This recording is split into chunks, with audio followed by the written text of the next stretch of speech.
Welcome to 805 Focus. I'm Dr. Cinder Sinclair with Nonprofit Connect, and we will be bringing you the latest on your favorite nonprofits. So get ready to be inspired. Our special guest today is Janice Levasheff, and Janice is president of the Santa Barbara Audubon Society. Welcome, Janice. Thank you. It's a pleasure to be here. I'm so glad you're here. And I know a lot of people are very interested in hearing about what's going on with the Audubon Society here in Santa Barbara. Okay. Well, Audubon Society, we are an independent chapter of National Audubon. It's a national organization. Okay. We were founded by the Bird Study Group at the Museum of Natural History. Our very own? Our very own. Oh, our chapter, the Santa Barbara Audubon chapter, gotcha. was started by the Bird Study Group at the Museum of Natural History.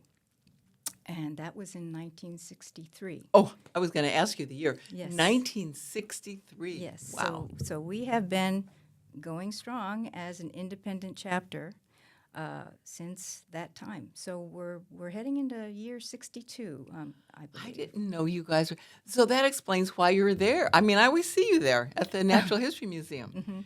Well, the reason we're at the Natural History Museum is because we built our aviary there. The director at the time, this was 15 years ago, said, well, if you need a safe place to house your birds, there's a spot here at the museum. You have to raise the money to build the aviary and keep the program going. Mm-hmm. So it is our aviary. We are located on the grounds of the Natural History Museum in their backyard. Yes. Our volunteers, and they're dedicated volunteers. They are. They're crazy about these birds, and we can't thank them enough for all they do. They're there every day of the year because you got to feed the birds. Oh, you got to gosh. take care of them. I never thought about that. Yes, they're there every day of the week, every day of the year. Christmas, holidays, everything. You know, the birds don't know it's Christmas, so right. They have to eat. They get well taken care of, and through that dedicated care, they live beyond their natural lifespan. And so when we do have a bird, when it's time for them to go, it's pretty hard. It's pretty hard because the volunteers, we all get bonded to them. Yeah. But right now we have 4 birds at the aviary. We have 2 kestrels named Kiki and Mouse, and they're darling. We also have Ace, the peregrine falcon, and our oldest ambassador, Max, the great horned owl. Oh, yes. Yeah, so a lot of people in the community have seen him. He's come to their classrooms, kids' classrooms. They remember him years and years later, and he's still going strong. He's been around a long time. Yeah, we're very lucky to have our Eyes in the Sky director. She's got a lot of background in dealing with raptors. She's a falconer herself, and she's part-time, but she certainly fills her time with taking really good care of these birds. We also have an assistant to help her. We had to hire one because, there's a lot that goes into taking care of birds and taking care of them properly. Because we have a license. You have to have a license to present these birds to the public. Yeah, so there's a lot of regulations. So they, the volunteers then, they go into schools? Yes, we have a classroom program called Meet Your Wild Neighbor. That's a good name. And there are, this year we served 15 schools, 15 classrooms. Wow. And in the coming year, it'll be up to 16. And there's sessions, it's not all through the school year, but it's 3 hours once a week or something like that, where the teachers, we have 2 retired teachers, credentialed, who go into the classroom and tell the kids about birds and how they're built and how important it is to protect them. Mm-hmm. And as part of this curriculum, we have brought in a live bird, and that's that's the highlight, really, of this program. And it's magical to watch a child's face light up when a bird is presented to them. Yes. Oh, gosh. Yeah. So that's our education, what part of our educational outreach. Other parts of our educational outreach are our bird walks and our field trips. We offer twice a month bird walks. We don't hold them during the summer because there's not much birding activity in the summer here, but we have bird walks on Friday mornings twice a month. Once a month we have special field trips. Some of the places we get to are places that aren't normally accessible to the public.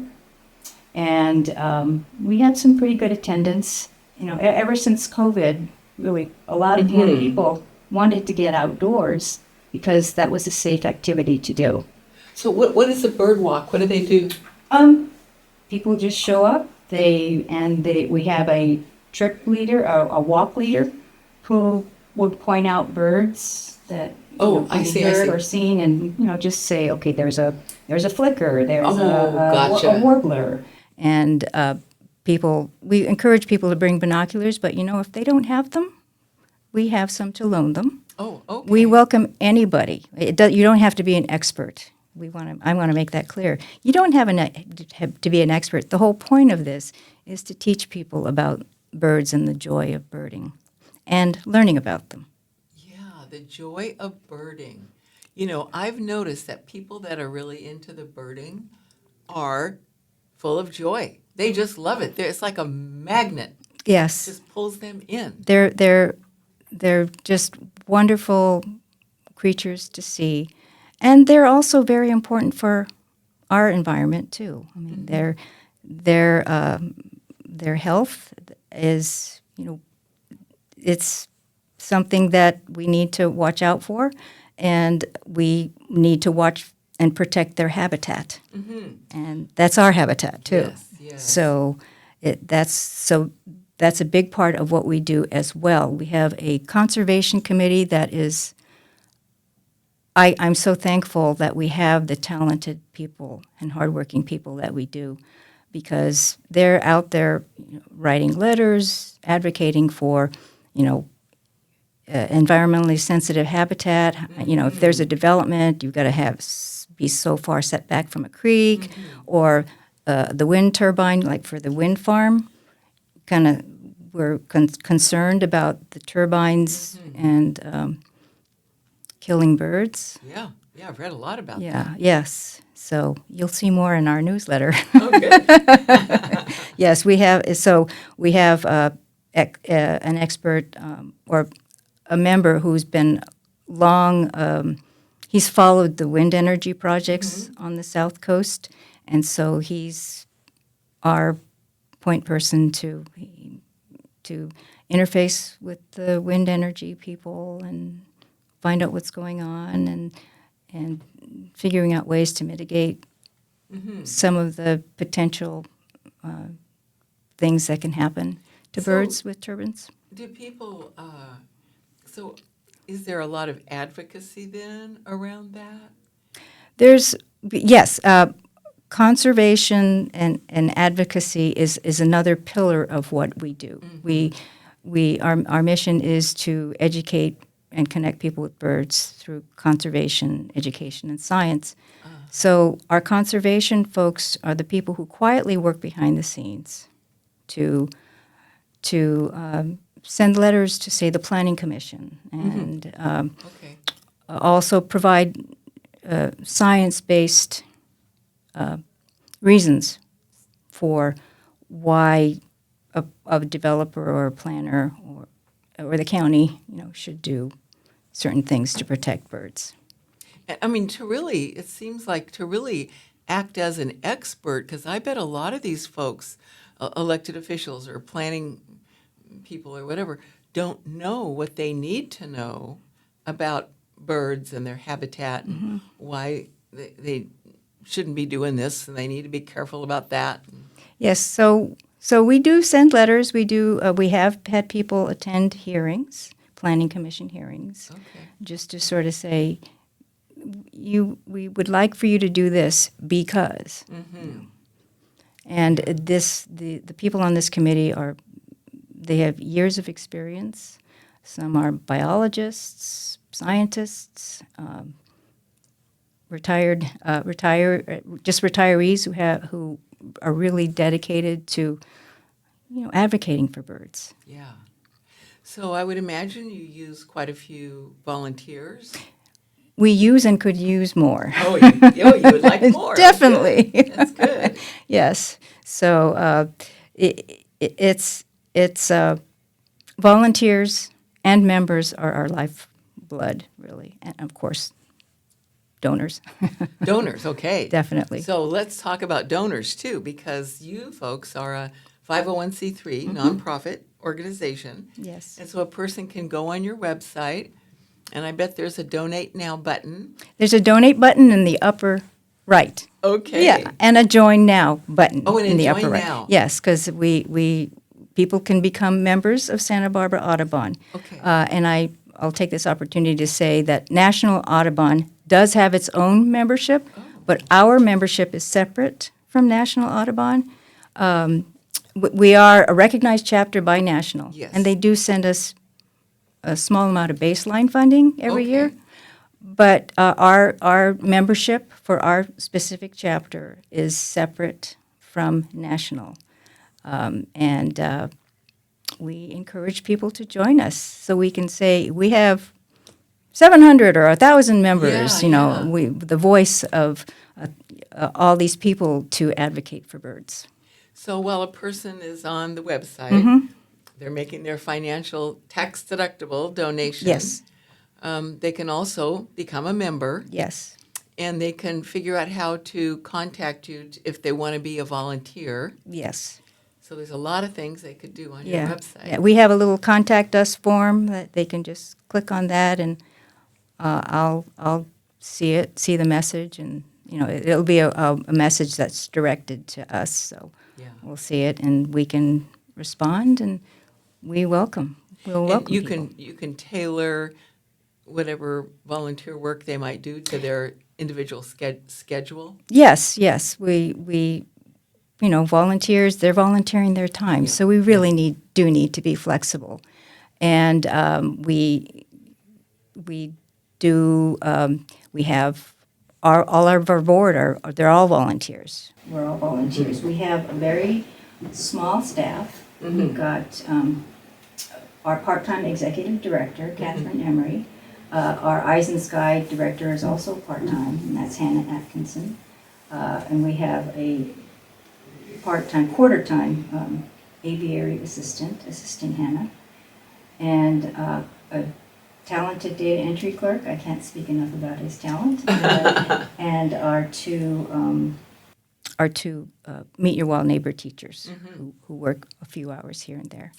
That's great. But everything else is done on a volunteer basis.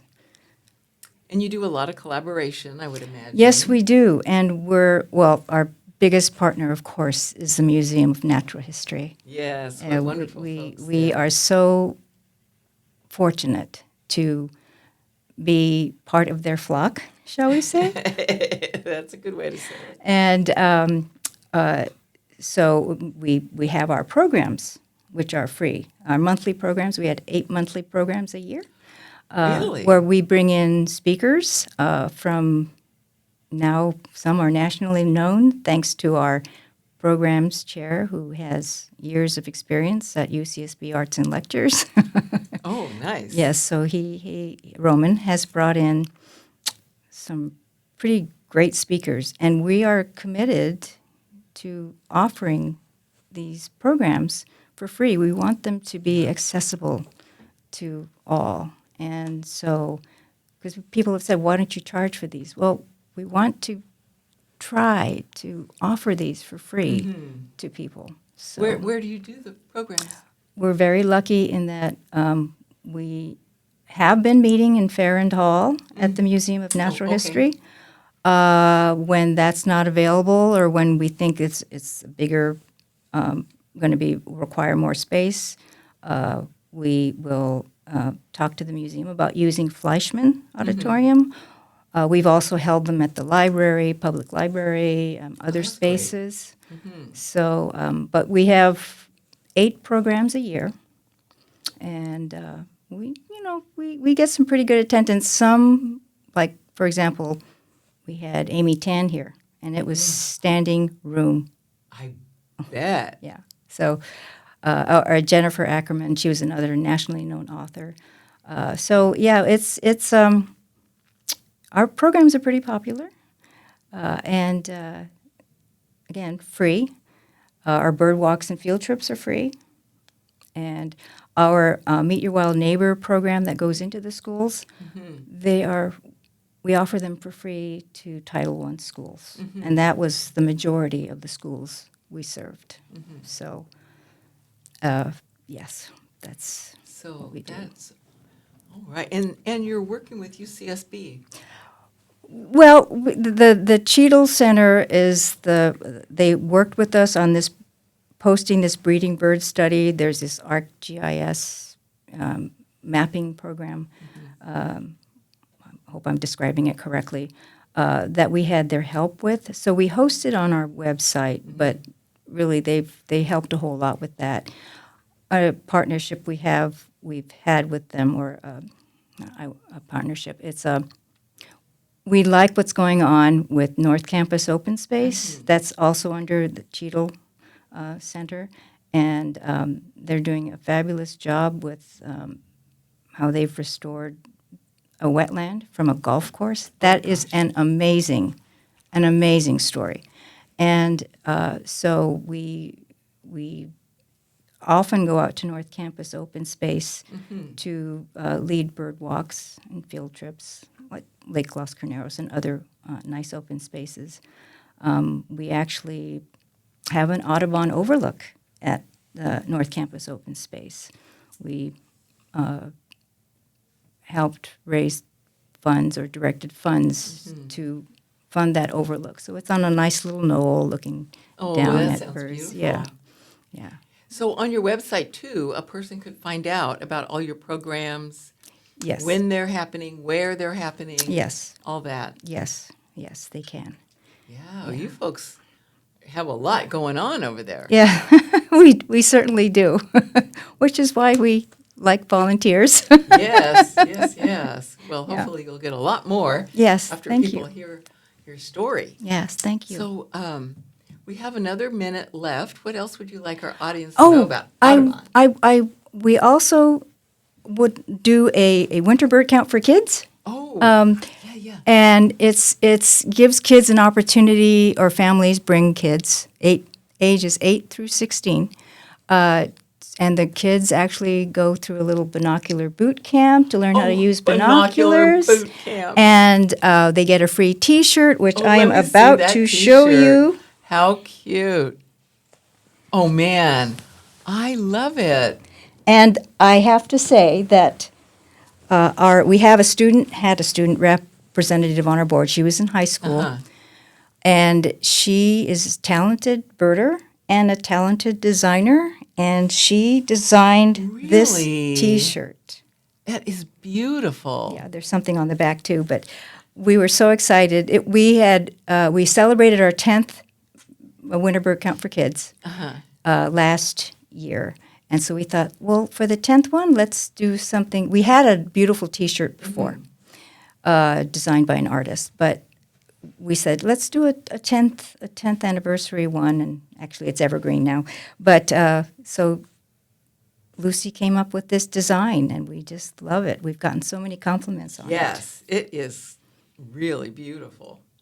And every bird is different from the other one. Yes, there's the white-tailed kite, which we're hoping to see again there, and a common yellowthroat, great blue heron, a shoveler, an acorn woodpecker, a California thrasher, a coot, looks like a ring-billed gull, and a scrub jay.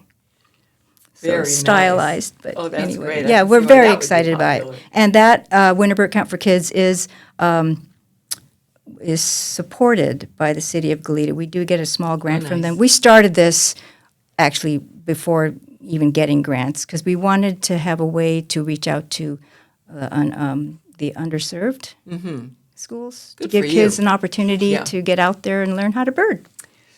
Oh, Janice, well, thank you for your wonderful work. Oh, thank you. For coming on 805 Focus and to share it with us. Okay, thank you very much. And thanks for joining us on 805 Focus, and we'll see you next time.